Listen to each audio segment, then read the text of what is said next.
I got my daughter and we're talking about school and life and drop her off, get back. And my agent had messed up, gotten reprimanded, gotten corrected, gotten back on the right track and actually accomplished the task. And I was telling you, like, as messy as that was, and frankly, as stupid as that was on some level, because I didn't really handle it perfectly, which we can talk about lessons learned, like the actual task got accomplished that I wanted to get accomplished. And frankly, better and faster and more effectively than I even thought when I was asking Jeffrey to do it, because I was kind of a flyer to ask him to do it. And I just think that's a great lesson for people to hear about, like, wow, these agents, these AI systems, they are able to actually do real things, do real tasks, be helpful. This is AI First with Adam and Andy, the show that takes you straight to the front lines of AI innovation and business.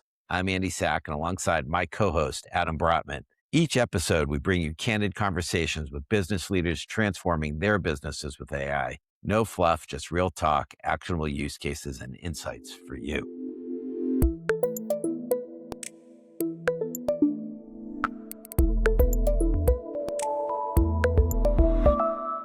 Today, we have a mini episode for you all in which Adam is going to share an unsanitized story of an agent doing work for him this morning. What was magic and what was a mess? And we want to give you a frontline view of that story and our insights as a result. Adam ran an agent this morning to do some real work, and some of it was magic and some of it was a mess. Both things are true in the same 15 to 30 minutes. Adam, do you want to tell us the story? Yeah. So I think one of the big themes of the day for people that are trying to figure out what's what with getting started with their AI transformation, because I think a lot of people are still just getting started with it, is that they're hearing a lot about agents.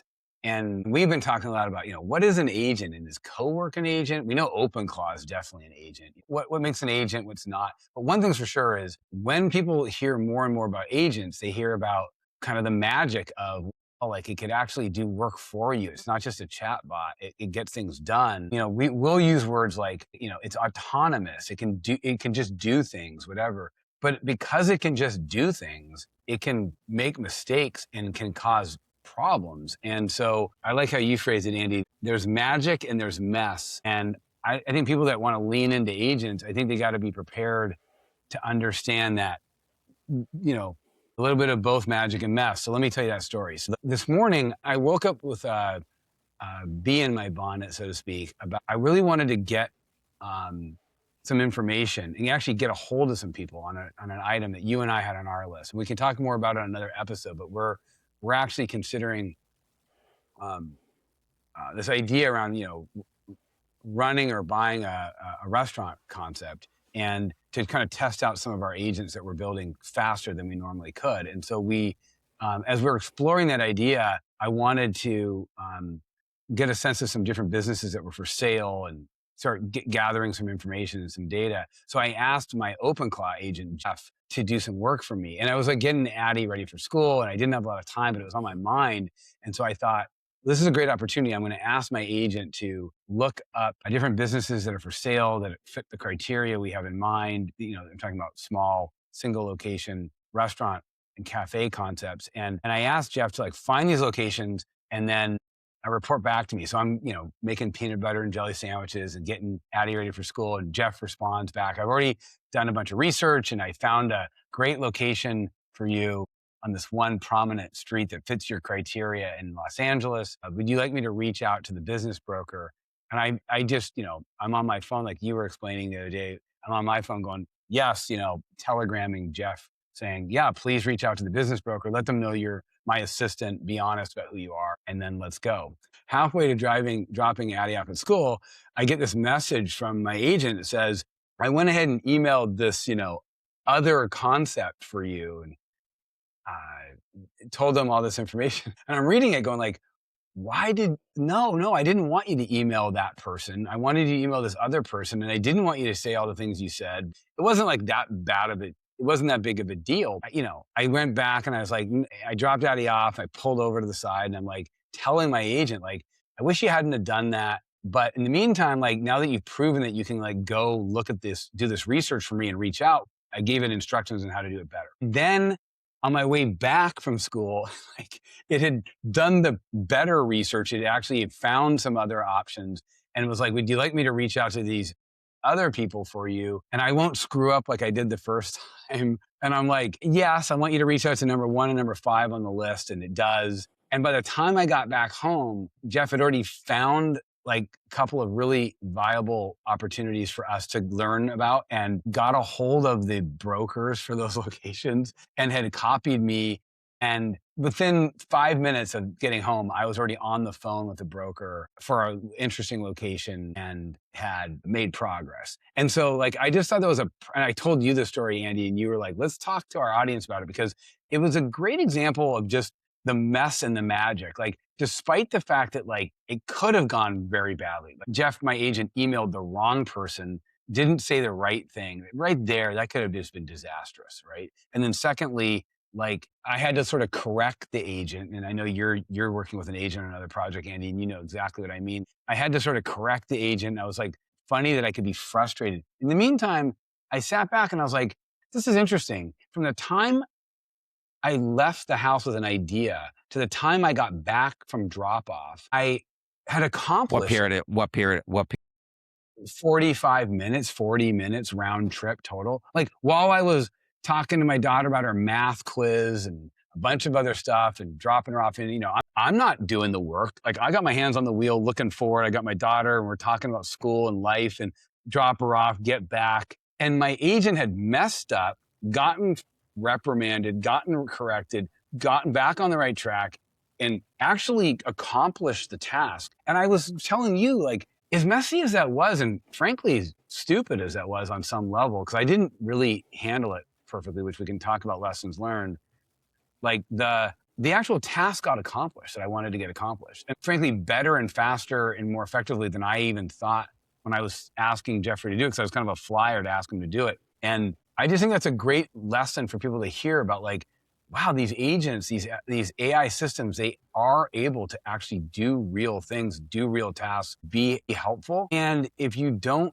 set them up right and you don't know what you're doing, including like limiting the damage they can do, properly prompting them, setting up the right guardrails, you know, they can cause a real problem, and they can also be magic for you. And I think that's the stage we're at with agents right now, which is like, be careful, but also you kind of want to experiment with them on some level if you can be smart about it, because, you know, you're going to be leaps and bounds ahead of other people that aren't, but it's not for the faint of heart. And I thought there were some good lessons. What would you, let's fast forward to next week. What would you do differently if you had a task that you're taking your daughter to school on another day next week, same day, podcast recording day? What would you do differently? I think I would have been more cautious on the one hand about making sure that I slowed down a little bit and took the time to read the agent's response before I told the agent to do a next step.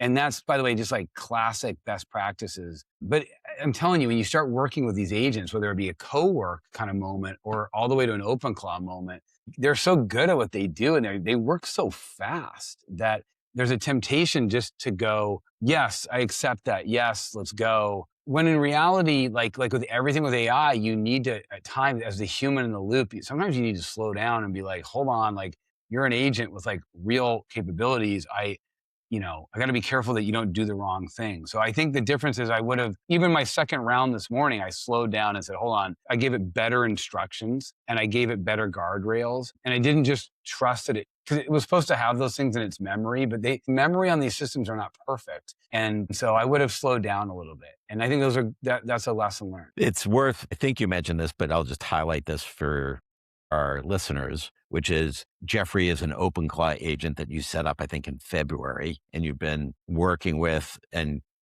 keep running. So it's an OpenClaw agent, not something else. And Correct. it's safely set up. So I think you mentioned that it's worth hovering over that. Secondly, you did tell it what to do and it completely ignored you and went to and emailed somebody else. And so that's worth hovering over and highlighting. And it did that. And the person it emailed was in line with, it was a good substitute, but it did not ask for permission. It just went for it. And it did not email the person that you told it to. So it wasn't like a lack of instruction. And you have to, when you work with agents at this stage, that's both the mess and the joy of working with agents. And then you reprimanded it and it was like, oh yeah, I'm so sorry. But there's no take back on the email that it did send to the person that you did not know it was sending to. And inherent in that all happened in 45 minutes while you were driving, and that's the magic and the mess. So, Yeah. That's right. So like, sort of period.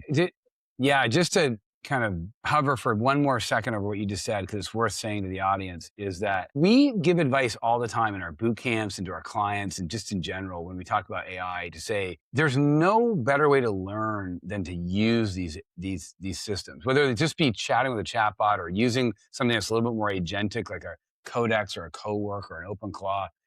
Like, because part of what you learn is what you just said. Like, how do you explain what we just said without giving the story, without doing it? There's no user manual that says when you're working with an agent, you can't just give instructions. You got to like understand the nuance of how to give instructions. Like, what does that even mean? Like, what are you talking about? Like, but if you think about it, if you're giving instructions on how to work with a coworker or how to be a good manager, there's no user manual on how to do that either. Part of it is just like using your judgment, and part of it is just like, oh, I know that when I work with this person and when it's a human, or when I work with this agent, this is what I got to be careful of. And then in the example you just gave, I did give instructions, but I could have definitely been clear. I said, email this person. And my agent took the liberty to be like, well, I'm not going to email that person, but I'm going to email a person I think is good enough, different. I get why the agent did that, but I could have said, email this person, but don't email anybody else. Just email that person this information. That's all I want you to do. Like, if I would have been that clear, I would have avoided this, but I wasn't in the mindset to be that clear because I had just gotten into a back and forth and everything was just rolling. And you got to be careful with agents. Yeah, I mean, your point, though, which I'll just reiterate and we can close, is that as a business leader, there's no substitute for actually getting your proverbial hands dirty and working with AI, working with agents, even working with OpenClaw just to be able to understand what it's capable of because it improves your understanding. And you have an emotional understanding of the magic and the mess. So any closing comment, Adam? No, the All magic and right. the mess. That's a good The title. magic and the mess. Yeah. With that, thank you all to the audience for listening to AI First with Adam and Andy. For more resources on how to become AI First, you can visit our website, forum3.com, download case studies, research briefings, executive summaries, and join our email list. We also invite you to connect with our AI First community, a curated hub and network for leaders turning AI hype into action. We truly believe you can't overinvest in your AI learning. Onward.